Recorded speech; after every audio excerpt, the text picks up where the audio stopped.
அமெரிக்க அரசியலில் முக்கிய முகமாக இருந்த எலான் மஸ்க் ட்ரம்ப் நிர்வாகத்தில் இருந்து வெளியேறுவதாக அறிவித்துள்ளார். ட்ரம்புக்கு வலது கையாகவே இருந்தவர் வெளியேறுகிறாரே, ட்ரம்ப் நிர்வாகம் என்னவாகும் என்று சிலர் சொல்லி வந்தாலும் எல்லாமே திட்டமிட்டு நடந்தது என்பதுதான் உண்மை. இந்த விவகாரத்தில் என்ன நடந்தது என்று பார்க்கலாம். அமெரிக்க அதிபர் தேர்தல் கடந்த ஆண்டு இறுதியில் நடைபெற்ற நிலையில் முன்னாள் அதிபர் டொனால்ட் ட்ரம்ப் மீண்டும் வெற்றி பெற்று அதிபரானார்.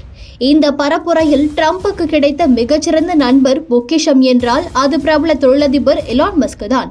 ஆம், டெஸ்லா, ஸ்பேஸ் எக்ஸ் மற்றும் எக்ஸ் உள்ளிட்ட நிறுவனங்களுக்கு தலைமை தாங்கும் எலான் மஸ்க் சர்வதேச அளவில் பெரும் பணக்காரர்களில் முக்கிய முகமாக இருக்கிறார். இந்த நிலையில் கடந்த தேர்தலின் போது ட்ரம்பை அதிபராக்க போராடியதில் எலான் மஸ்கின் பங்கு அளப்பரியது. ஆம், மற்ற அனைவரையும் விட பெரிய அளவில் ட்ரம்புக்கு பண உதவி செய்தார் எலான் மஸ்க்.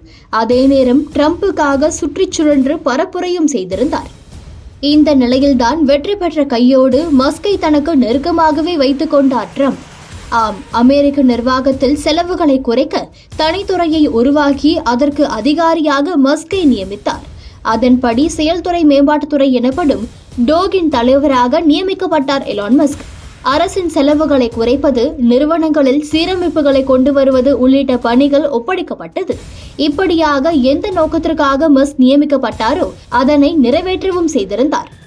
ஆம், அந்த அளவுக்கு அவருக்கு முக்கியத்துவத்தையும் கொடுத்து அழகு பார்த்தார் ட்ரம்ப். இந்த நிலையில்தான் செயல்துறை மேம்பாட்டுத்துறையின் தலைவராக தான் ஒப்புக்கொண்ட பதவிக்காலம் முடிந்துவிட்டதாக பதிவிட்டுள்ளார் எலான் மஸ்க். ஒப்பந்தத்தின்படி அரசு பதவி ஏற்று 130 நாட்களுக்கு பணியாற்றுவதாக மஸ்க் ஒப்புக்கொண்ட நிலையில் அந்த காலம் இம்மாத இறுதியோடு முடிகிறது. இந்த நிலையில்தான் முன்பே திட்டமிட்ட என் பயணம் இதோடு முடிகிறது. அமெரிக்க அரசின் வீண் செலவுகளை குறைக்க வாய்ப்பு வழங்கிய அதிபர் ட்ரம்புக்கு நன்றி என்று தெரிவித்துள்ளார் மஸ்க். முன்னதாக ட்ரம்ப் கொண்டு வர இருக்கும் பிக் பியூட்டிஃபுல் பில் என்ற மசோதாவை விமர்சித்திருந்த மஸ்க் அடுத்த ஒரு நாளில் தனது ஓய்வையும் அறிவித்துள்ளார். பிக் பியூட்டிஃபுல் பில் என்பது பொருளாதார செலவினங்களை மாற்றியமைக்கும் மசோதாவாக இருக்கும் நிலையில் இது பெரிய மற்றும் அழகான மசோதாவாக இருக்கலாம், ஆனால் 2 சேர்ந்தவாறு இருக்குமா என்று தெரியவில்லை என்று கூறியிருந்தார் மஸ்க்.